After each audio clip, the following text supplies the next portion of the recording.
Hi, my name is Mike. I'm making this video to show the process of replacing a battery on a 2016 Toyota Corolla. This video should be applicable to most Corollas of that model year and similar model years with the standard 1.8 liter engine. To perform this procedure, you will need a few tools and a new battery. The battery is a group size 35-2, which is typically available from most auto parts stores, Advance, Economy, AutoZone, or Walmart. Typically they run around $125 to $150. You should look online for a coupon to see if you can find one. We actually found a coupon for 20% off of this particular model. One tip is that I like to take a Sharpie and write the month that the battery was replaced on the top so that if I ever need to see it again in the future. You'll need a few tools, some extensions, a 10mm wrench, 10mm socket wrench, and I like to use a voltmeter, some terminal protection kit, and a battery cleaning brush. And of course, coffee. This is the most important tool whenever working on a car, except for perhaps beer. I'll start and stop the video a few times because it's difficult to turn wrenches and hold a camera at the same time. Hopefully this procedure will be clear enough for you to be able to follow along. If not, feel free to ask any questions in the comments and I will try to respond to those as quickly as possible. So, the battery is held in the vehicle with this hold down bracket,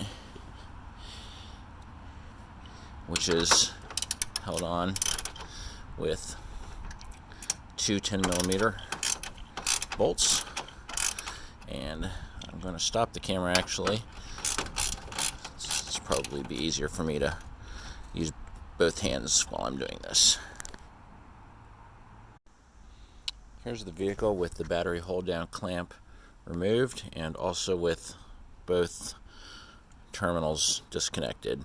Whenever you're working on an automotive battery, always disconnect the ground cable first and then the positive cable. You see on this battery it's started to form some corrosion around the top of this terminal. This is the original battery that was new in this car, so it's a little over 4 years old. It's definitely due for a replacement. Always good to replace it before winter time and the cold weather starts, so you know you won't have to worry about it during the winter. I'm going to pause the camera again while I lift the old battery out. You can see it's already loose in there. Here's just a quick shot with the battery removed from the vehicle. You see there's a tray underneath that the battery rests on. That tray has got a small drain plug underneath, so it can only fit in there one way. Whenever you have the battery out, it's usually a good time to vacuum out any dirt or debris or bugs that tend to collect on this tray. Pause the video again while I set the new battery down and reconnect it. Here's one last quick shot to show everything all hooked back up. You can see this particular replacement battery had a handle on it, which makes it really easy for carrying it out of the auto parts store.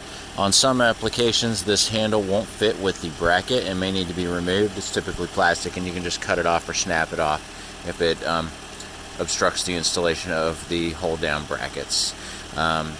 Put the tune-up, put the battery grease on the terminals, and I also started the engine. You typically want to start it, let it idle for a few minutes after you replace the battery on a newer vehicle like this because it needs to relearn the engine settings.